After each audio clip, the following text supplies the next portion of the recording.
ശരണമയ്യപ്പ. ശബരിമലയെ സംബന്ധിച്ചിടത്തോളം നമ്മൾ അയ്യപ്പക്ഷേത്രം എന്ന് പറയാറുണ്ട്. അതുപോലെ തന്നെ ശബരിമല ശ്രീധർമ്മശാസ്താവേ എന്ന് ശരണം വിളിക്കാറുണ്ട്. പലർക്കും ശബരിമല അയ്യപ്പക്ഷേത്രമാണോ അഥവാ ശ്രീധർമ്മശാസ്താവിൻ്റെ ക്ഷേത്രമാണോ എന്നൊക്കെ സംശയമുണ്ടാകാറുണ്ട്. ആ സംശയങ്ങളൊക്കെ പലരും ചോദിക്കാറുമുണ്ട്. ശബരിമല അയ്യപ്പനുമല്ല, ശ്രീധർമ്മശാസ്താവുമല്ല, ബുദ്ധനാണെന്ന് പറഞ്ഞ് നടക്കുന്നവരുണ്ട്. അതൊന്നുമല്ല, വെറുതെ എന്തോ ഒരു കല്ല് മാത്രമേ ഉള്ളൂ എന്ന് പറയുന്നവരുണ്ട്. പറയുന്നവരെന്തോ വിളിച്ചു പറഞ്ഞോട്ടെ. അത് എന്തു തന്നെയായിരുന്നാലും ഇന്നത്തെ കാലഘട്ടത്തിൽ അത് അയ്യപ്പക്ഷേത്രമായിട്ടും ശ്രീധർമ്മശാസ്താവിൻ്റെ ക്ഷേത്രമായിട്ടും പറയാറുണ്ട്. അവ തമ്മിലുള്ള വ്യത്യാസം, സാധാരണഗതിയിൽ വിഷ്ണു ഭഗവാൻ അനന്തശായിയായിട്ടുള്ള വൈകുണ്ഠത്തിൽ കിടന്ന് പാമ്പിൻ്റെ പുറത്ത് കിടക്കുന്ന ഒരു വിഷ്ണു ഭഗവാന്റെ ഒരു ചിത്രമുണ്ട്. അതാണ് ആദിനാരായണൻ എന്ന് പറയുന്നത്. ഈ നാരായണ വിഗ്രഹത്തെ പത്മനാഭസ്വാമി ക്ഷേത്രത്തിൽ അനന്തശായിയായിട്ട് തന്നെ ചെയ്യുന്നുണ്ട്. അല്ലാത്തയിടങ്ങളിൽ വിഷ്ണു ക്ഷേത്രത്തിൽ ചതുർബാഹുവായിട്ടുള്ളൊരു വിഷ്ണുവിനെ ധ്യാനിക്കാറുണ്ട്, അല്ലെങ്കിൽ പ്രതിഷ്ഠിക്കാറുണ്ട്. അവിടെയൊക്കെ തന്നെ വിഷ്ണുവിൻ്റെ അവതാര കഥകൾ, പുരാണങ്ങളിലും മറ്റുമൊക്കെ തന്നെ അവതാര കഥകൾ വരുന്നുണ്ട്. കൃഷ്ണനായിട്ടും ബലരാമനായിട്ടും ശ്രീരാമനായിട്ടും അതുപോലെ തന്നെ വിഷ്ണു മർത്യനായിട്ട് മനുഷ്യനായി ജനിക്കുന്നതാണ് ഈ മിത്തുകളൊക്കെ തന്നെ.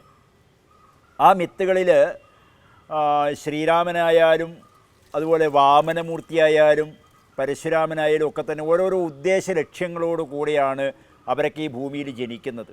ആ കഥകളൊക്കെ തന്നെ ഇവിടെയുണ്ട്. പക്ഷേ വിഷ്ണു ഭഗവാന്റെ വിഷയത്തിൽ ഈ അവതാരമൂർത്തികൾ പോലും ഒരുപക്ഷെ വിഷ്ണു ഭഗവാനേക്കാൾ പേരും പ്രശസ്തിയും നേടിയിട്ടുണ്ട്. അങ്ങനെയുള്ള ഒരു ലോകവ്യാപകമായി വരുന്ന ഒരു സങ്കല്പമാണ് ശ്രീകൃഷ്ണൻ്റെതൊക്കെ. ഇവിടെയും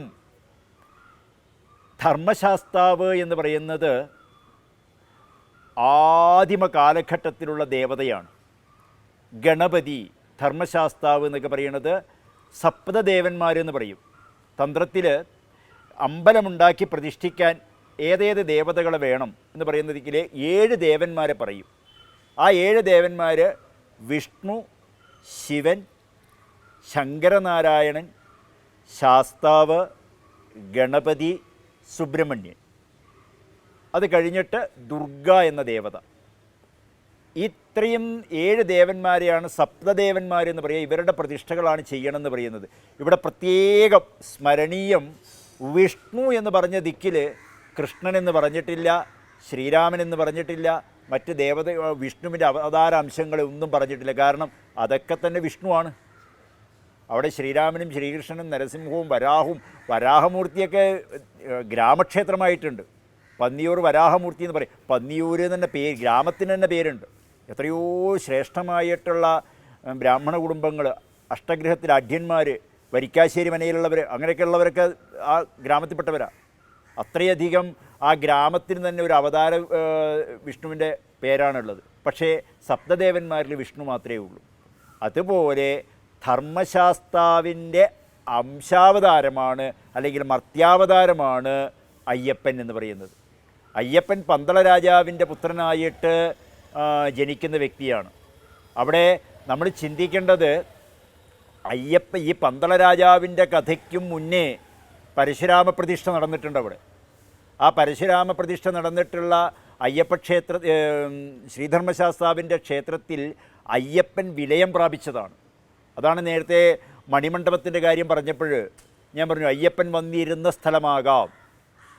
ഒരുപക്ഷെ അയ്യപ്പൻ അവിടെ എത്തിയത് പമ്പ ഇത് മുതൽ പീരുമേട് വഴി വരുമ്പോൾ മാളിയപ്പുറത്ത് ആദ്യത്ത്, അവിടെ നിന്ന് ഒരുപക്ഷെ ഈ വിഗ്രഹത്തിലേക്ക് വിലയം പ്രാപിച്ചതാകാം.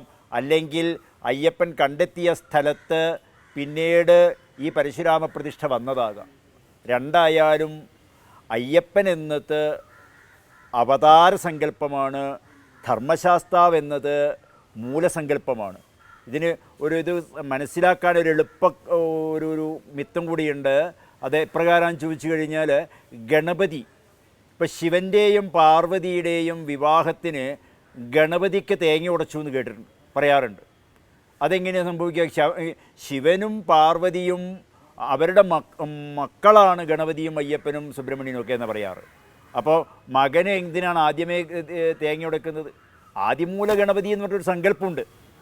ആ ആദിമൂല ഗണപതിയുടെ ഒരു മിത്ത് മാത്രമാണ് ഗണപതി എന്ന് പറയുന്ന ശിവപുത്രൻ ആയിട്ടുള്ള ദേവത.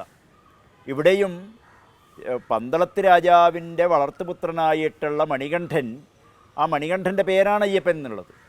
ആ മണികണ്ഠസ്വാമി അല്ലെങ്കിൽ അയ്യപ്പൻ ശ്രീധർമ്മശാസ്താവിലേക്ക് വിലയം പ്രാപിച്ചതുകൊണ്ട് ധർമ്മശാസ്ത്ര ക്ഷേത്രം എന്ന് പറഞ്ഞാലും തെറ്റില്ല, അയ്യപ്പക്ഷേത്രം എന്ന് പറഞ്ഞാലും തെറ്റില്ല. രണ്ടും ഒരേ ദേവതയെ തന്നെയാണ് കുറിക്കുന്നത്. സ്വാമിയേ ശരണമയ്യപ്പ.